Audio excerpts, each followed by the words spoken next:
कि वो छोरा कुछ पता चला इच्छा का? नहीं दादी, इच्छा जहां जहां जा सकती है वहां जाकर मैंने देख लिया, लेकिन वो कहीं नहीं मिली।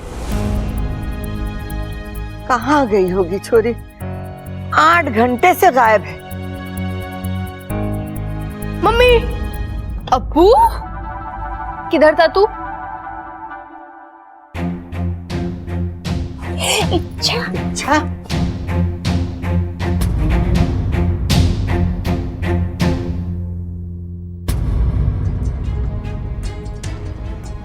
इच्छा, आज तो तेरे कान खींचने का मन हो रहा है हमारा।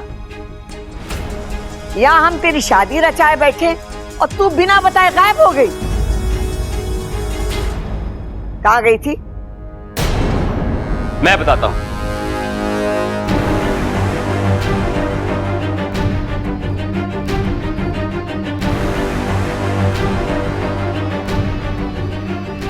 मैं इसलिए क्योंकि इच्छा शायद आपके सवालों के जवाब नहीं दे पाएगी और अपनी सच्चाई खुद बताना इसके लिए आसान नहीं होगा। सच्चाई? कैसी सच्चाई? ऐसी कौन सी बात है जो इच्छा हमसे छुपा रही है? बताता हूं। इच्छा, मुझसे नाराज मत होना। मुझे लगता है कि इनको बता देना चाहिए।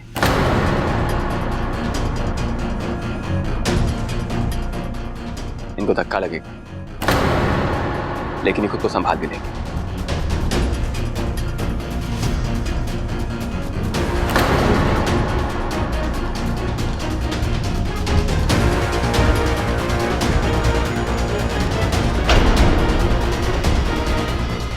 दादी जी, दरअसल इच्छा शिव जी के मंदिर गई थी और हर बार की तरह मैं उसके पीछे पीछे गया था। मैं ये नहीं जानता कि शिव जी ने उसकी प्रार्थना सुनी या नहीं, लेकिन उसकी प्रार्थना ने मेरी सोच बदल दी। दादी जी, शादी दो अनुरूप लोगों के बीच में होनी चाहिए। जोड़ी ऐसी हो कि लोग भी देख के कहें कि एक दूसरे के लिए बने।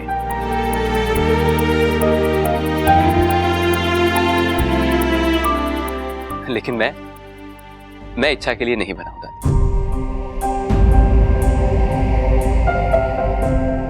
दादी, इच्छा बहुत अच्छी है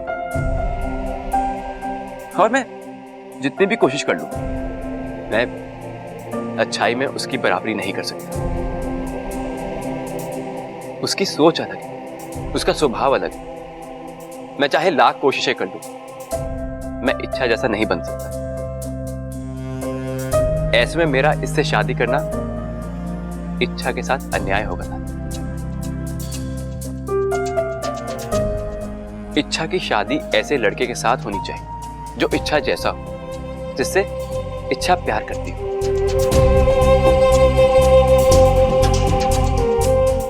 लेकिन वो लड़का मैं नहीं।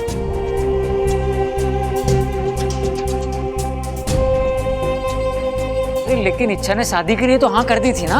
हाँ, लेकिन इसने ये आपका और मेरा दिल रखने के लिए किया था।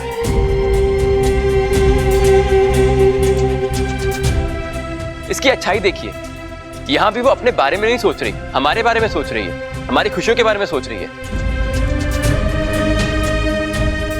लेकिन अब हमारी बारी है दादी, हमें इच्छा की खुशियों के बारे में सोचना होगा।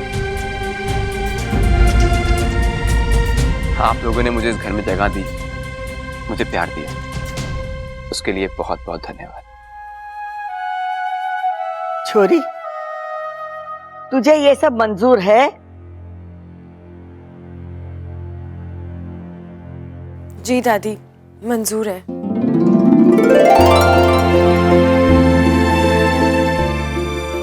तो ठीक है, जब ये दोनों ही शादी नहीं करना चाहते तो हम इन दोनों पर जबरदस्ती क्यों करें?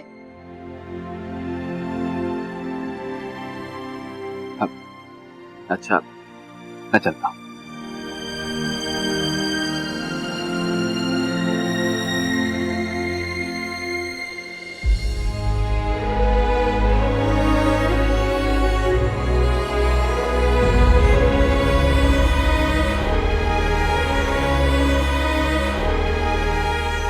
इसको मेरी याद समझ के रख लो।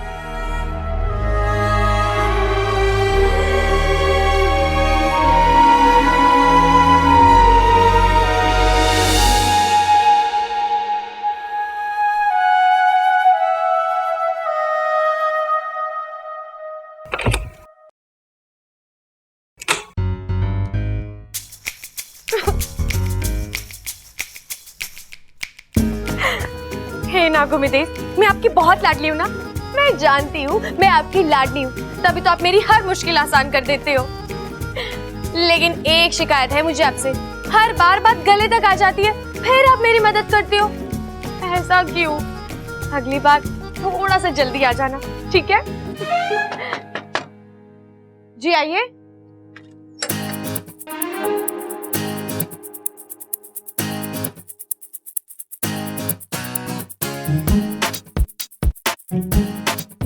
जी कहिए। कौन हो तुम?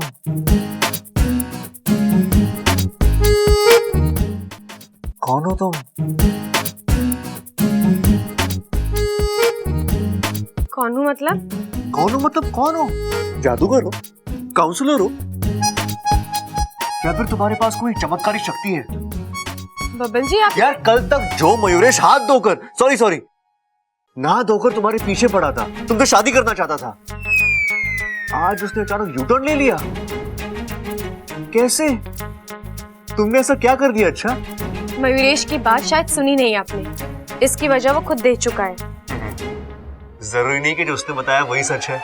हाँ, वजह कुछ और भी हो सकती है। और कोई वजह नहीं है। ना, हो ही नहीं सकता। देखो अच्छा, मैं मानता हूं कि मैं तुम्हें आज तक ठीक से समझ नहीं पाया हूं, लेकिन इसका ये मतलब नहीं कि मैं किसी को भी नहीं समझता। और जहां तक मैंने मयूरेश को समझा है, वो इतनी आसानी से मानने वालों में से नहीं है।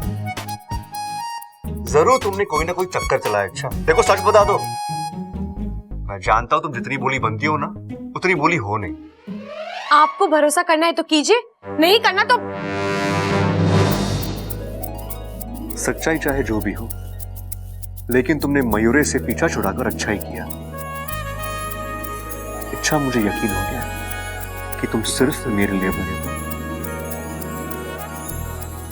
और सिर्फ मुझसे प्यार कर रही हो।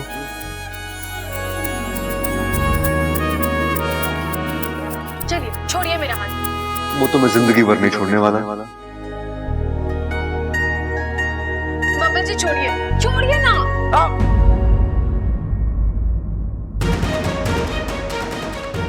इच्छा, तुम्हारा नाखून कितना तेज है, लगता है मेरी नस कट गई। दिखाइए बबल जी। बबल जी खून आ रहा है, हमें डॉक्टर के पास चलना चाहिए। चलिए आप। तुम्हें बड़ी चिंता हो रही है? क्यों? किस लिए? तुम मुझसे प्यार तो नहीं करती ना? तो इतनी परेशान क्यों हो रही हो? क्या हो गया? नस कट गई ना, कटने दो। अरे खून बह रहा है, बहने तो क्या हो जाएगा, मर जाऊंगा, मरने दो यार।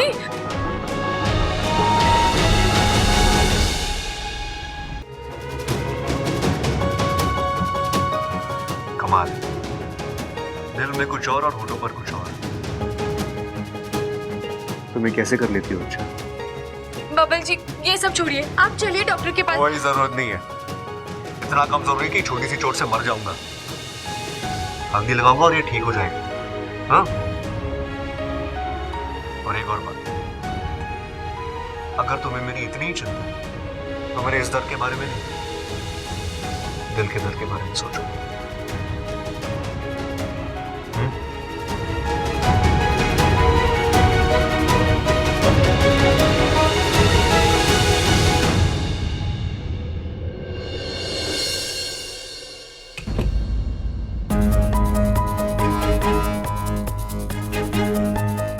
क्या हुआ इच्छा, परेशान लग रही हो? वाकू, मेरे नाखून से बबल जी के हाथ की नस कट गई।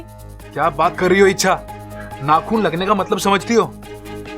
अब बब्बल के सारे शरीर में तुम्हारा जहर फैल जाएगा। मैं समझ रही हूँ वाकू, लेकिन अब मैं समझ रही हो तो यहाँ खड़े खड़े क्या कर रही हो? चलो बब्बल को ढूंढते हैं, हमें तुरंत उसके शरीर से जहर निकालना होगा, वरना उसकी जान भी जा सकती है। वाकू चलो। रुको, हमें नाग बनना होगा। क्यों? हम नाग बनकर बब्बल के पीछे जाएंगे और जैसे उस पर जहर का असर होगा वो पहली झपकी लेगा और तुम तुरंत आगे बढ़कर उसका जहर खींच लेना। ठीक है, चलो जल्दी।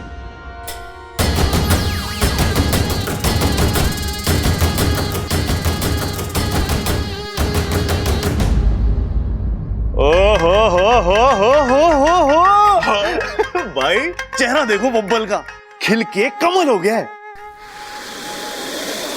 अरे खिलेगा ही, इसका रास्ता जो साफ हो गया है। मतलब इससे पहले जिस रास्ते से जाता था उस पे गंदगी थी के? तभी तो बार बार बीमार पड़ता था बेचारा। अरे रास्ता साफ हो गया मतलब मयूरेश इसके रास्ते से हट गया है। अब बबल महाराज की कुंडली में इच्छा योग अनिवार्य है। सुन भाई बब्बल, तेरे और इच्छा के बीच में अब कोई ना है, फट से शादी कर ले उससे। बड़े दिनों से हम खुल के नाचे ना है, तेरी शादी में नाचेंगे, क्यों भाई? हाँ हाँ, अरे नाचेंगे भी, गाएंगे भी, ढोल भी बजाएंगे और हल्दी भी लगाएंगे। एक मिनट, आप लोग कहां से कहां पहुंच गए? हाँ, आप जैसा सोच रहे वैसा कुछ नहीं है। अरे ना है तो हो जाएगा। देख भगवान भी तेरी और इच्छा की जोड़ी बनाना चाहता है, तभी तो तेरी इतनी कोशिश के बावजूद इच्छा का कहीं और रिश्ता ना हो पाया। चल इसे खुशी में पार्टी दे दे। चल आजा। आ जाओ आ जाओ आ जाओ।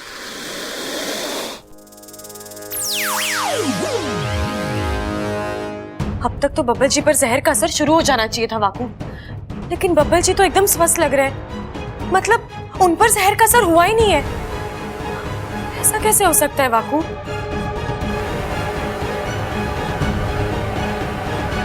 अरे हाँ, घर के सभी लोगों पर तो नाग सुरक्षा कवच है, शायद इसी वजह से। नहीं वाकू, सुरक्षा कवच तो डंक से बचाता है।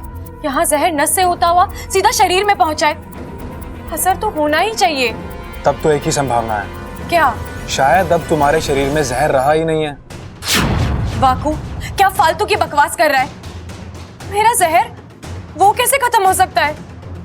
आजमाकर देखने में क्या बुराई है। एक काम करते हैं, तुम इस पौधे पर फुफकारो। अगर तुम्हारी फुफकार से ये पौधा मुरझा जाता है, इसका मतलब तुम में अब भी जहर बचा है। नहीं तो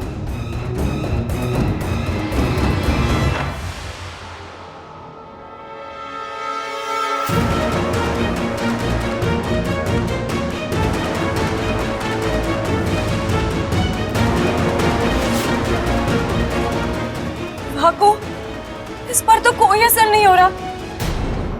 इसका मतलब है? मतलब ये कि तुम्हारा जहर वाकई में खत्म हो चुका है। लेकिन ये हुआ कैसे? ये शायद मयूरेश की विधि का असर है। मनुष्य आत्मीकरण की विधि आखिरी पैदान तक जा चुकी थी, तभी अब क्या होगा? मेरा जहर ही मेरी पहचान है, मेरा अस्तित्व है, मेरी शक्ति, मेरा हथियार है। अब अगर वही नहीं रहेगा तो मैं अपने दुश्मनों के साथ कैसे लड़ूंगी? आत्मरक्षा कैसे करूंगी? अब तो एक ही उपाय है। कैसा उपाय? नागिस्तान में एक विधि है, जहर अर्पण विधि, जिसे तुम्हारी माँ और तुम्हारे पिताजी अपने शरीर का थोड़ा जहर तुम्हें दान कर सकते हैं। अच्छा है, तो मैं अभी जाकर? नहीं, अभी अभी तो मैं वापस आई हूँ। अगर मैं फिर से चली जाऊंगी तो घर वाले परेशान होंगे।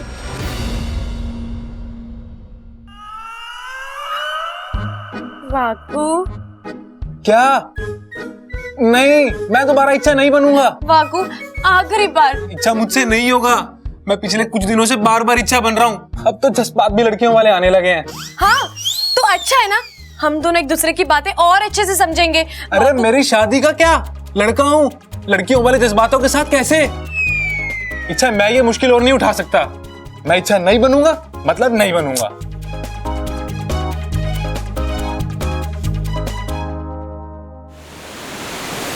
इच्छा, मैंने कहा था ना तुझसे, तू बस अपनी लड़ाई जारी रख।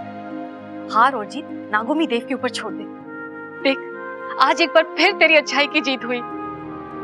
और जीत भी ऐसी जो सबको कुछ ना कुछ वापस देकर गई।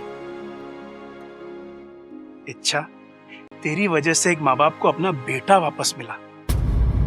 एक माँ बाप के लिए इससे बड़ी खुशी की बात और क्या हो सकती है। हमें गर्व है कि तू हमारी सपोली है। अच्छा क्या हुआ, तू खुश नहीं है? खुश हूँ माँ, लेकिन लड़ाई जीती जाए या हारी जाए, लड़ाई तो लड़ाई होती है ना। वो हमसे अपना कुछ ना कुछ छीन ही लेती है। मतलब? इस लड़ाई ने आपकी सपोली से उसका जहर छीना है।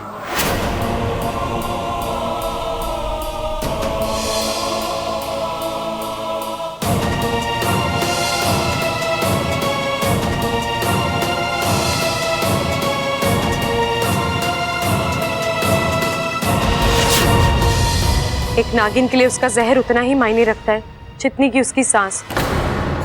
और अब मेरे अंदर जहर की एक बूंद भी नहीं बची है माँ। तेरी अच्छाई की इतनी बड़ी कीमत?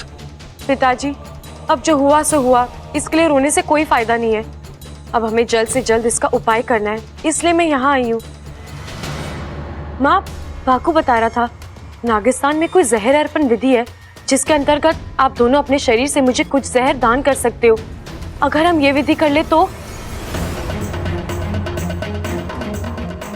क्या हुआ माँ, आप दोनों कुछ बोल क्यों नहीं रहे? सीधी सादी सी विधि है, हम ये बात विधि की नहीं है इच्छा, समस्या कुछ और है। क्या? इच्छा, अभी फागुन का महीना है और नागिस्तान के नियमों के मुताबिक इस महीने कोई भी नाग किसी दूसरे नाग को जहर दान नहीं कर सकता। माँ बाप तक अपने बच्चों को जहर दान नहीं कर सकते। हमें अगर ये विधि करनी भी है तो अगले महीने कर सकते हैं, अभी नहीं। अच्छा चलो ठीक है, एक ही महीने की तो बात है, वो तो यूं निकल जाएगा। और जैसे ही फागुन खत्म होता है मैं नागिस्तान आ जाऊंगी और फिर हम ये विधि करा लेंगे। ठीक है ना माँ? हाँ। चाचा जी, चाची जी प्रणाम। अरे गिली, कैसी हो तुम? मैं अच्छी हूँ। अरे इच्छा, तू कब आई इंसान लोग से? कैसी है तू? मैं एकदम मस्त हूँ। तू सुना, माँ बता रही थी कुछ दिन पहले तू कांटों वाले गड्ढे में गिर गई थी, काफी घाव भी लगे थे। मरते मरते बची हूँ मैं। ये तो बस नागुमीत देव की कृपा है जो तेरे सामने सही सलामत खड़ी हूँ मैं। अच्छा बेटा, यहाँ कैसे आना हुआ? आज मैं आप सबको आमंत्रित करने आई हूँ। वो मेरे साथ गड्ढे वाला हादसा हो गया था ना, उसमें मेरा सारा जहर बह गया और आज मेरे माँ और पिताजी मुझे जहर दान कर रहे हैं। तो बस जहर अर्पण विधि के लिए मैं आप सबको न्योता देने आई हूँ।